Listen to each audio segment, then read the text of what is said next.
Hey guys, so what we're going to work on right now is part 2 of writing linear equations, and we're going to look at the scenario right now of writing a linear equation when given the slope and a point that the line passes through. So if you read this question right now, it says, write the equation for a line with a slope of 1/2 and passes through the point 2, 7. So what we're going to use here is we're going to talk about point-slope form. So point-slope form is this formula right here where we're taking y minus y1, and that's going to equal m times x minus x1. Now it's important to know what each of these pieces are when we're plugging into this formula. So in this case, we generally are used to writing our linear equations in slope-intercept form, which is y equals mx plus b. And so if you saw the last video, what we talked about was that m is our slope, b represents our y-intercept, and then x and y are actually just going to stand for our x and y values on our line. So typically when we rewrite an equation in linear form, so slope-intercept form, we'll see something like y equals 2x plus 7, and that's the kind of example that we see when our slope is 2 and our y-intercept is 7. And this is probably the most common form that you're going to see when writing a linear equation.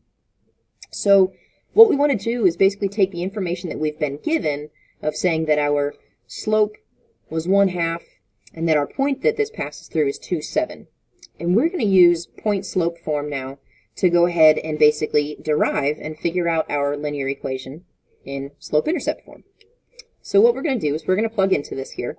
So we've got y, and we're subtracting our y value from the point that we were given. And then we've got m, which is our slope between the on that line. And then that's being multiplied times x minus our x value. So in this case here, when we go ahead and begin filling into our formula, we've got y minus our y value of 7 from that point, and then it equals m, our slope of 1/2, times x minus the x value, which was 2.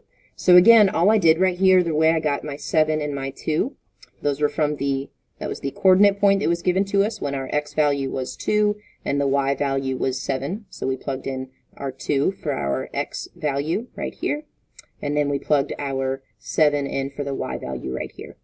M, again, just represents our slope that we plugged in.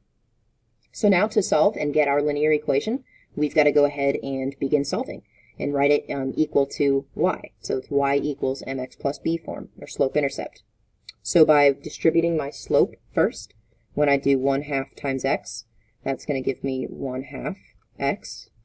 When I do 1/2 times -2, that's going to give me -1. And so now all I've done is I rewrote the right side of my equation, and that equals y minus 7.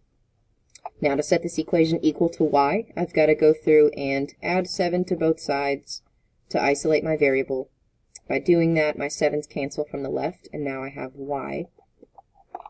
And, excuse me. And then on the right side over here, we now have 1/2 x, and then -1 plus 7 is going to give us plus 6. So there's our final equation, and that's the equation of the line, and that has a slope of 1/2, and it passes through the point of 2, 7.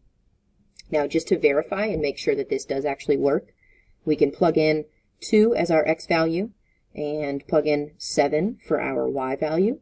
And when we do that, 1/2 times 2 is 1, plus 6 is in fact going to give us 7. So we know that this does work, and that is our linear equation that has a slope of 1/2 and then goes through the point 2, 7.